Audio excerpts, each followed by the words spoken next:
Welcome to 50 Ways to Succeed at Work, where you hear stuff about ways to succeed even the most well-intentioned colleagues, advisors, careers officers and HR departments may never get around to mentioning.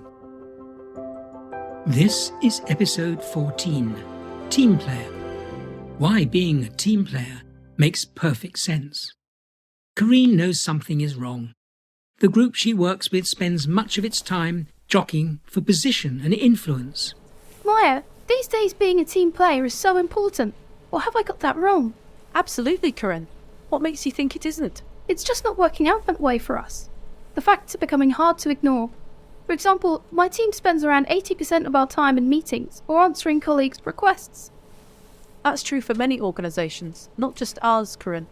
What can you do about it? Well, I find that it hardly leaves any time for all the critical work I need to complete, mainly on my own. Yet I admit I need the team since I can't cover all the angles on my project without their input. Corinne, I'm still unclear about what you intend to do. Well, Maya, I'll have a go at getting the team to face up to what's happening. If that fails, I guess it's time to move. I'll let you know how I get on. 3 months later, Corinne calls her friend up excitedly to tell her about our recent job move. Hello, Corinne. What's the latest in your new setup? Maya, you won't believe how different this place is. It's a revelation. How so? What's so different? Collaboration is a way of life here. Whenever I need help, someone offers support. I don't even have to struggle for it.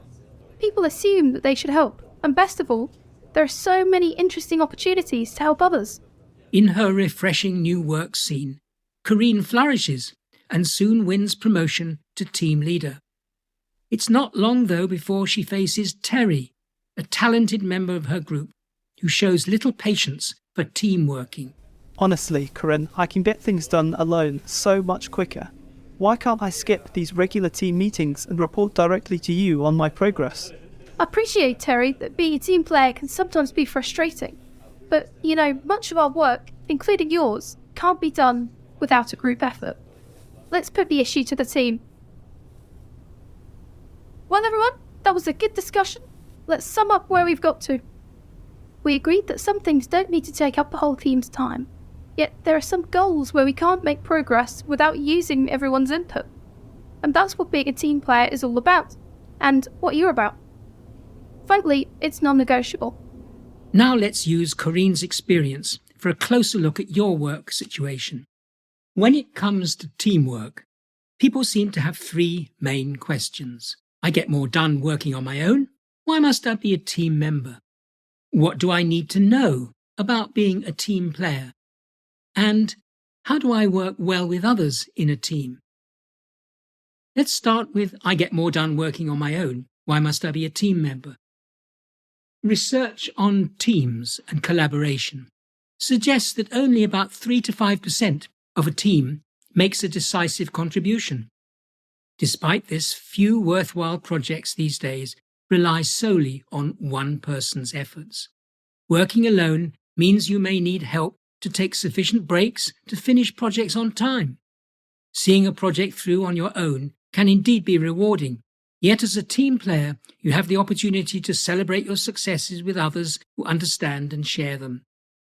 As an individual player, you can't easily combine different perspectives and draw on various unique skills.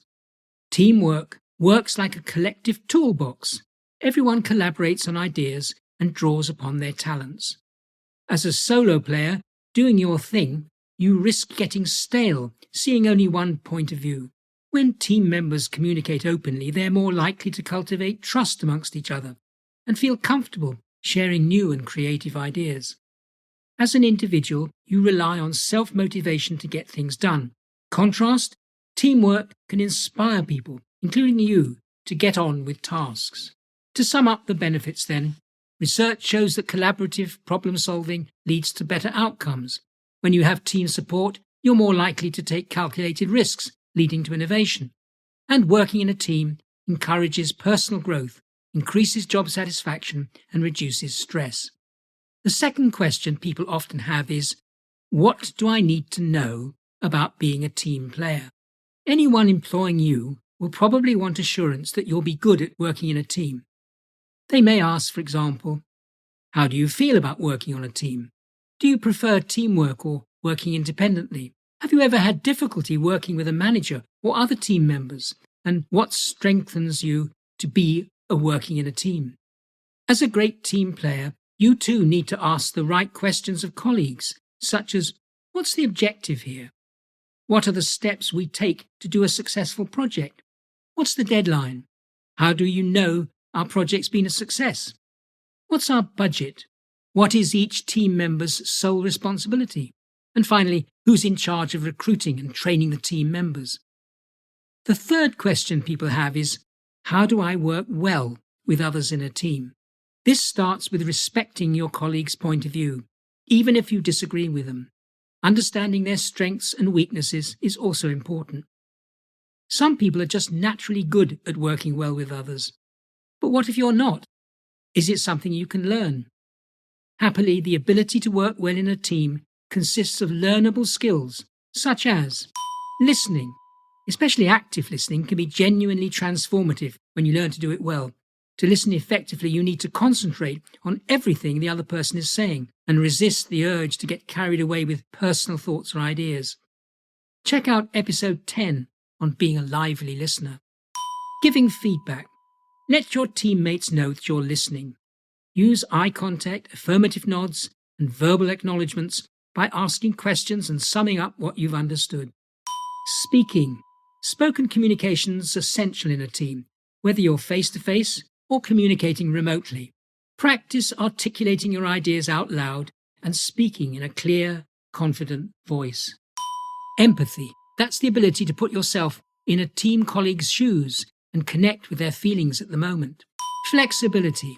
Adapt quickly and respect ideas and beliefs different from yours. Allow these to influence your thinking or an outcome that you care about. Be future-orientated. Make a habit of focusing on the present and the future, not the past. Help team colleagues at solutions and outcomes rather than assigning blame. Default to yes and treat every idea as viable until proven otherwise. Demonstrate patience. Teamwork can be frustrating at times. Your ability to be patient is a vital team contribution and can help to mitigate stress, avoiding team conflicts, and remain focused on a goal. Building patience is all about knowing what you can control and what you can't. And finally, meeting your deadlines. To earn your co-workers' goodwill, you have to be reliable, someone who produces high-quality work on time to meet deadlines. If you're saying that you're going to do something, you must be trusted to do it and do it well. So what action am I proposing? Well, first, encourage your colleagues to ask each other, how can I help you? Secondly, team players invest as much energy into other people's ideas as their own. And thirdly, nothing builds trust and connection like helping a team member deal with a challenging situation. And my takeaway from all of this? Being a team player can significantly contribute to your reputation and success at work. Listening to an episode of Andrew's 50 Ways to Succeed at Work. For more episodes, subscribe free to my regular weekly podcasts.